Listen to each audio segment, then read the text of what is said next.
आंखों में अरमान लिया, मंजिल को अपना मान लिया, फिर मुश्किल क्या आसान क्या, जब ठान लिया तो ठान लिया। नमस्कार दोस्तों, आप सभी लोगों का आपके अपने YouTube channel science with education पर एक बार फिर से स्वागत और अभिनंदन करता हूं। आशा करते हैं आप सभी लोग स्वस्थ होंगे, मस्त होंगे और अपनी पढ़ाई को पूरी तरह से कंटिन्यू में जारी रखे होंगे। पिछली क्लास में हम लोग पढ़ रहे थे हवा के बारे में, जिसमें अस्थाई पवनों के बारे में पढ़े थे, जिसमें हम लोग व्यापारिक पवन, पछुआ पवन और ध्रुवीय पवनों के बारे में पढ़े थे। आज की क्लास में हम लोग पढ़ेंगे अस्थाई पवने और स्थानीय पवने। सबसे पहले हम लोग समझेंगे कि अस्थाई पवने किसे कहते हैं। तो सरल भाषा में अस्थाई पवने वो पवने होती हैं जिनके दिशा में परिवर्तन मौसम के कारण आता है, वो अस्थाई पवने होती हैं। इन्हीं पॉइंटों को हम लोग नोट करते हुए और समझते हुए चलेंगे। हेडिंग डालिए अस्थाई पवने।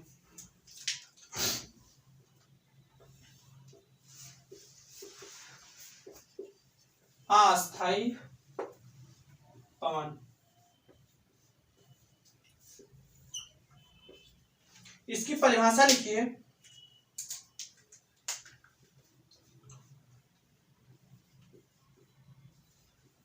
वह पवने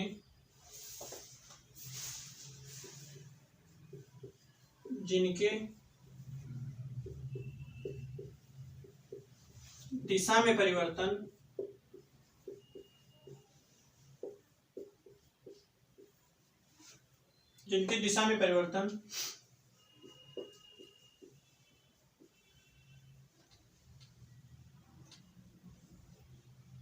मौसम के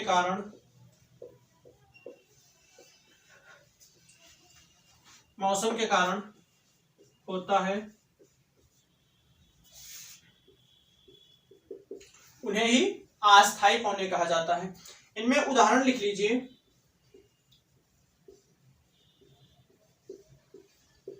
उदाहरण के रूप में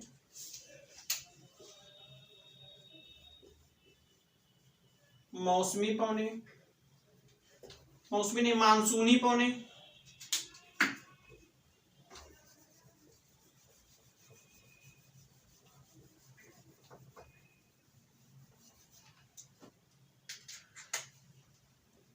इनमें उदाहरण लिखिए।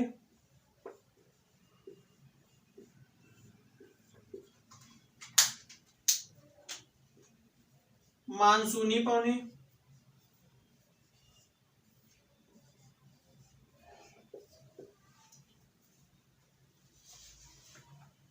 मानसूनी पवन, स्थल समीर और समुद्र समीर।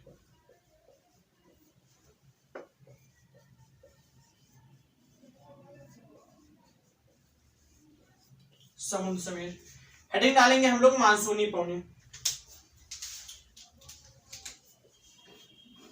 इसको नोट कर लीजिए, फिर हम लोग मानसूनी पवने हेडिंग डालकर और पढ़ते हुए चलेंगे।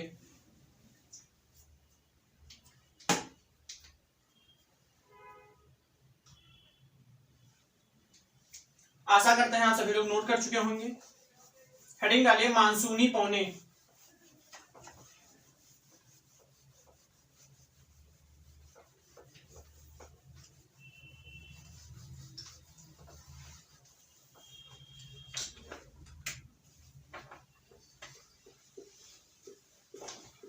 मानसूनी पवन, इसमें पहला पॉइंट लिखिए। धरातल की वह सभी पवने, धरातल की वह सभी पवने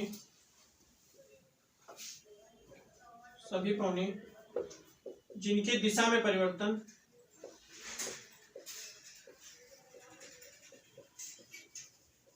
परिवर्तन मौसम के कारण होता है,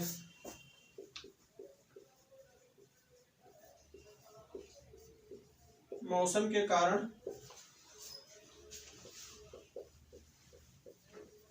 होता है।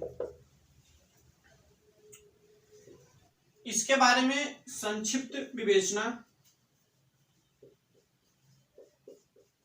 संक्षिप्त विवेचना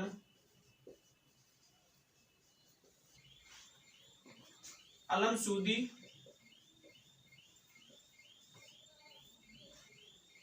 नामक वैज्ञानिक ने किया था।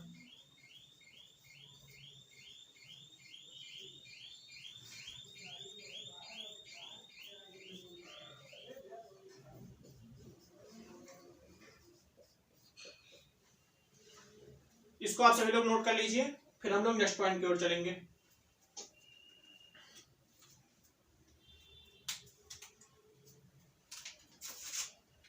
आशा करते हैं आप सभी लोग नोट कर चुके होंगे।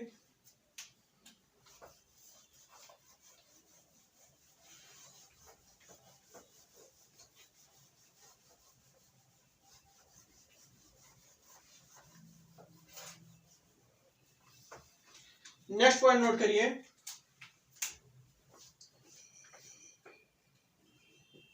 ये पौने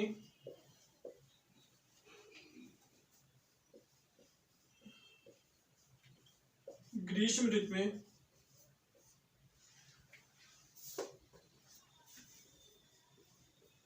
छह माह तक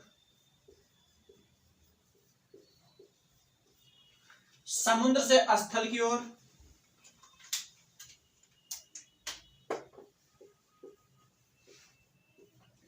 समुद्र से स्थल की ओर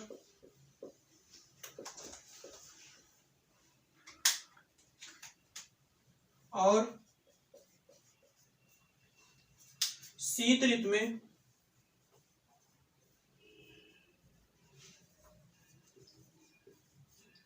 छह माह तक स्थल से समुद्र की ओर चलती हैं। ऋतु में स्थल से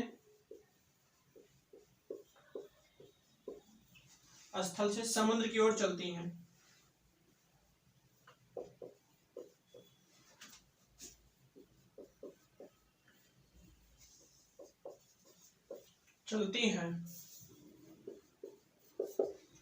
इसको नोट कर लीजिए, फिर हम लोग स्थल समीर और समुद्र समीर के बारे में पढ़ेंगे।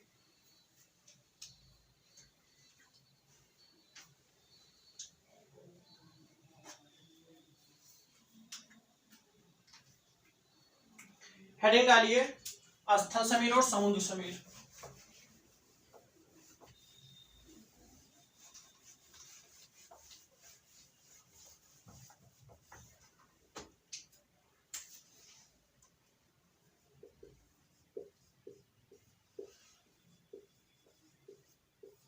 स्थल समीर और इधर लिखिए समुद्र समीर।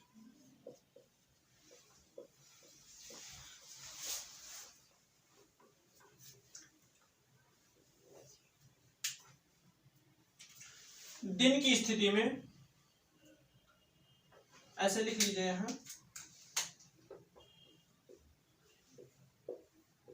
दिन की स्थिति में और इधर लिखिए रात की स्थिति में।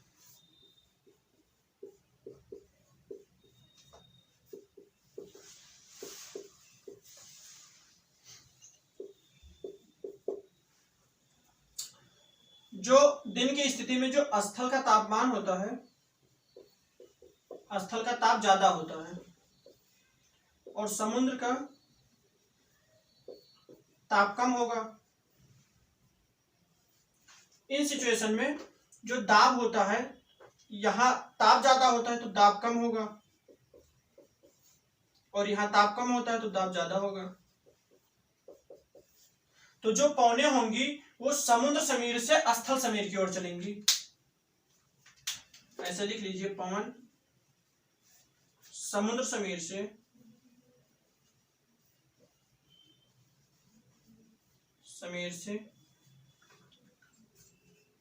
स्थल की ओर चलती हैं।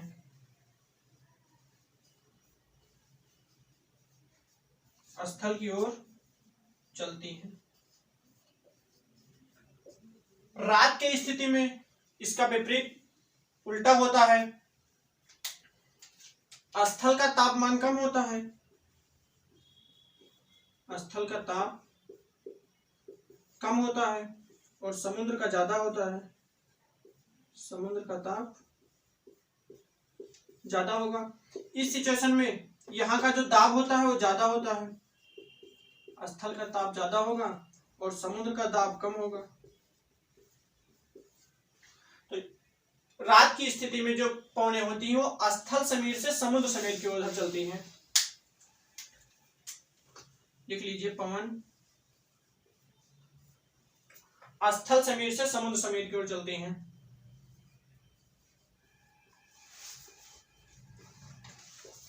समीर से समुद्र समीर की ओर चलती हैं।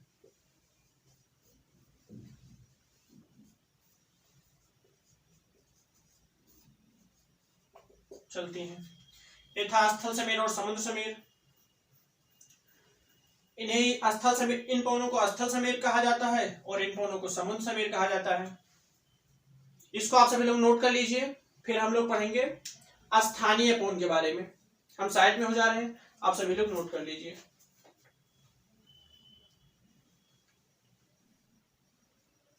आशा करते हैं आप सभी लोग नोट कर चुके होंगे। हेडिंग डालिए स्थानीय पवनें।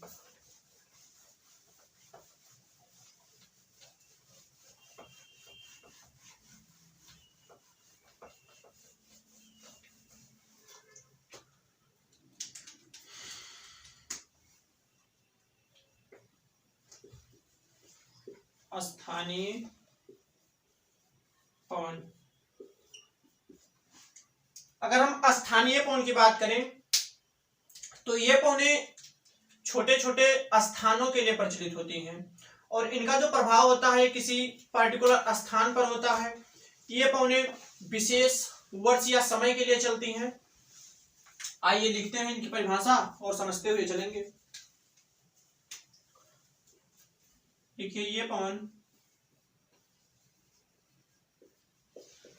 किसी विशेष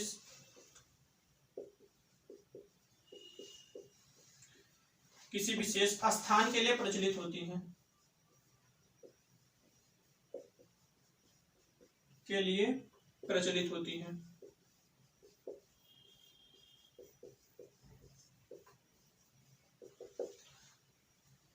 ये पवन किसी विशेष स्थान के लिए प्रचलित होती हैं। ये छोटे छोटे स्थानों पर प्रभावित होती हैं। ये छोटे छोटे स्थानों पर किसी विशेष वर्ष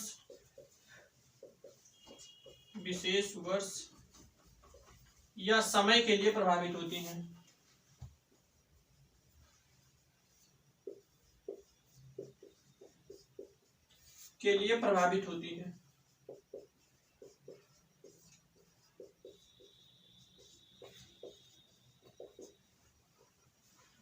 नेक्स्ट पॉइंट नोट कर लीजिए। ये पवनें जो होती हैं ये क्षोभ मंडल तक ही सीमित होती हैं। स्थानीय पवन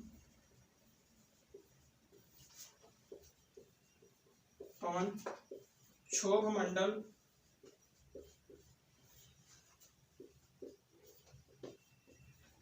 तक सीमित होती हैं।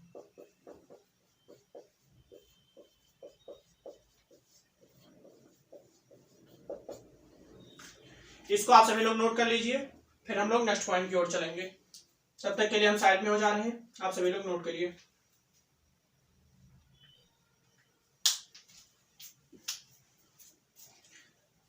आशा करते हैं आप सभी लोग नोट कर चुके होंगे। नेक्स्ट पॉइंट की ओर चलते हैं।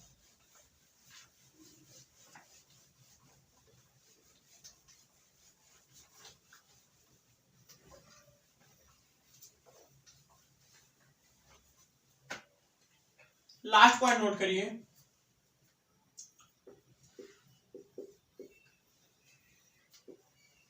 इनकी उत्पत्ति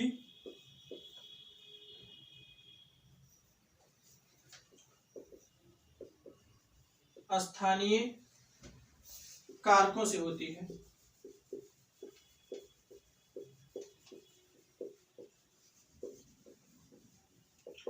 स्थानीय कारकों से होती है।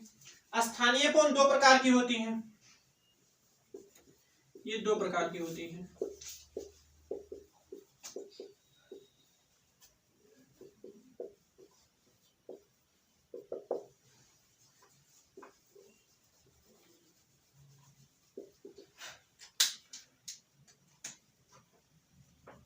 गर्म पवन और ठंडी पवन।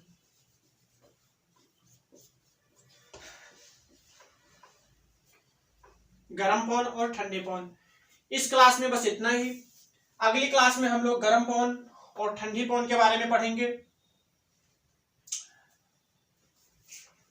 आप सभी लोगों से निवेदन है कि आपके अपने इस यूट्यूब चैनल को अपने सभी दोस्तों में शेयर करें, सब्सक्राइब करें और लाइक करें, जिससे कि हमारे वीडियो का नोटिफिकेशन आप सभी लोगों तक सबसे पहले पहुंचे। और आपको यह क्लास कैसे लगी अपनी राय कमेंट बॉक्स में जरूर दें, जिससे कि हमें यह पता लग सके कि हमारी जो क्लास है उसमें अगर कोई कमियां हैं तो उसको हम दूर करेंगे।